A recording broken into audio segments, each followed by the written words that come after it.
Assalamualaikum warahmatullahi wabarakatuh. Bismillah, alhamdulillah, salawatu wassalamu ala rasulillah wa ala alihi wa sahbihi wa mawala hama ba'dah.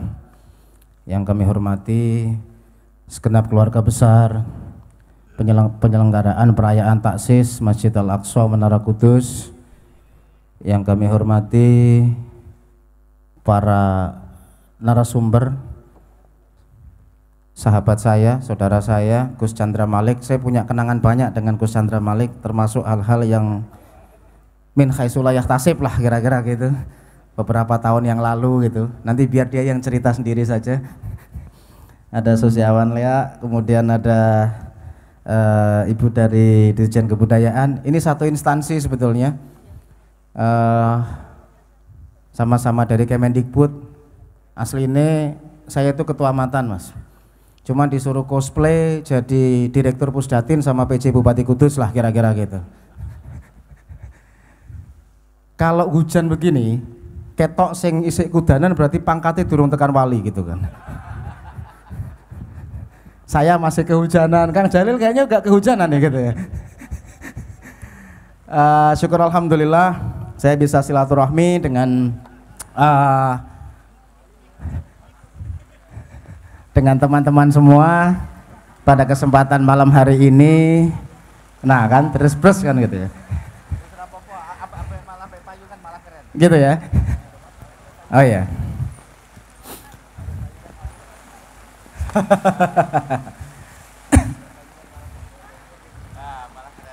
Oke, alhamdulillah. Oke. Karena ini disuruh bebas ngomong apa saja gitu. Yang pertama-tama tentu syukur alhamdulillah pada kesempatan malam hari ini saya bisa silaturahim, terutama di event yang luar biasa ini, di perayaan taksis yang ke-489. Tentu tidak banyak kesempatan mungkin buat sebagian orang-orang untuk bisa ikut hadir kemudian menyemarakkan acara taksis pada kesempatan malam hari ini. Nah, kalau melihat tema tadi yang diceritakan oleh Kang Jalil tadi itu terkait dengan Pranata, pada saat kirab kemarin saya pernah sedikit menyinggung. Yang luar biasa adalah saat Kanjeng Sunan Kudus itu secara elegan meletakkan syariat sebagai sebuah fondasi, membangun peradaban, membangun sebuah tata kota yang pada akhirnya itu prosesnya kita nikmati sampai hari ini. Prosesnya kemudian kita bisa ikut ngalah barokah sampai malam hari ini, bahkan sampai yang ke-489. Nah ini tentu tidak mudah untuk kemudian meletakkan fondasi syariat itu menjadi sebuah peradaban yang akhirnya kita hidup di dalamnya pada kesempatan malam hari ini. Nah ini tentu menjadi sebuah perjalanan panjang yang kemudian kita bisa ambil hikmahnya, yang kemudian kita bisa ambil pelajaran-pelajaran yang ada di dalamnya untuk kemudian buat siapa saja, kalau saya meminjam istilahnya Ndoro Habib Lutfi itu, untuk kita selaku murid-muridnya itu diharapkan, apalagi ahlul baitnya untuk diharapkan tidak mengecewakan guru-guru kita, untuk kemudian tidak mengecewakan apa yang sudah kemudian didawuhkan oleh wabil khusus Kanjeng Sunan Kudus itu sendiri. Banyak kemudian kita berbangga diri, banyak kemudian kita menepuk dada, oh ya sudah 489 tahun, oh ya kemudian dengan warisan peradaban yang luar biasa. Persoalannya apakah kita hari ini cukup bisa dibanggakan oleh Kanjeng Sunan Kudus itu sendiri? Apakah kita pernah mengecewakan Syekh Ja'far Shadiq itu sendiri? Dan tentu ini akhirnya menjadi sebuah refleksi panjang buat kita semua. Jangan-jangan kita di sini itu, kita jujur saja mengakui ya, banyak yang derek keramat gandulnya Kanjeng Sunan, banyak yang derek kemudian barokahnya Kanjeng Sunan. Tapi mungkin sebagian di antara kita, banyak juga yang laku lampah kita justru mengecewakan dari apa yang Kanjeng Sunan mungkin sudah pernah ajarkan pada kita semua.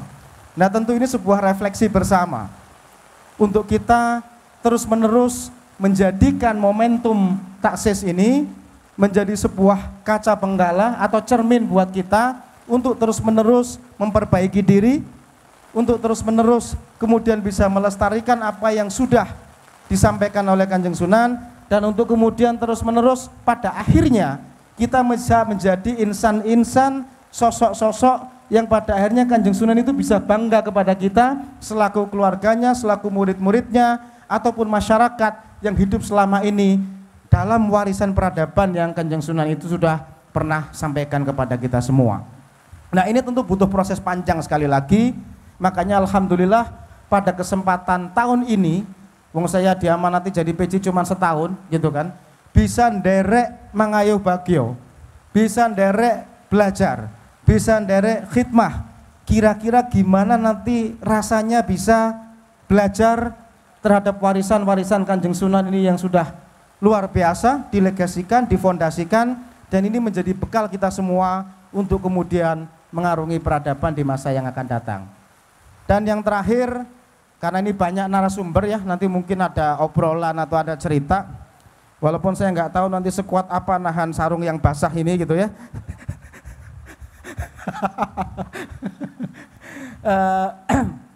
Yang terakhir yang ingin saya sampaikan, karena ini di depan teman-teman perayaan taksis ini, saya mohon izin kepada keluarga besar Menara, saya mohon izin kepada masyarakat Kudus secara keseluruhan.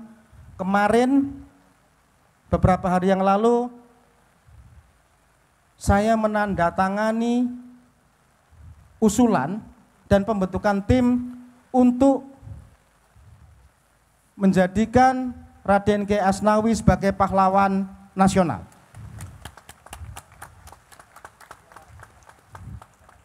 Kita semua tahu sosok beliau,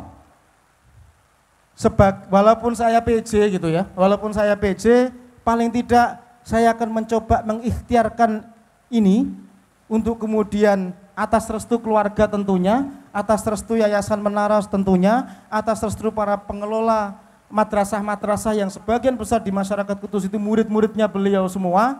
Saya mohon restu kepada beliau-beliau semua dari Pemkab Kabupaten Kudus untuk mensupport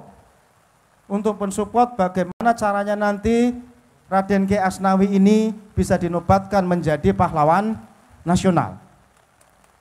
Tentu ini nanti butuh proses panjang, tentu ini butuh cerita yang kemudian dokumen-dokumennya harus dirapikan, tentu ini butuh hal-hal yang menjadi prasyarat dari Kementerian Sosial untuk kemudian ini bisa dilanjutkan.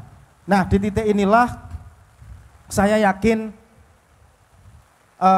ikhtiar yang tidak seberapa ini insya Allah akan dimudahkan oleh Allah Subhanahu wa Ta'ala.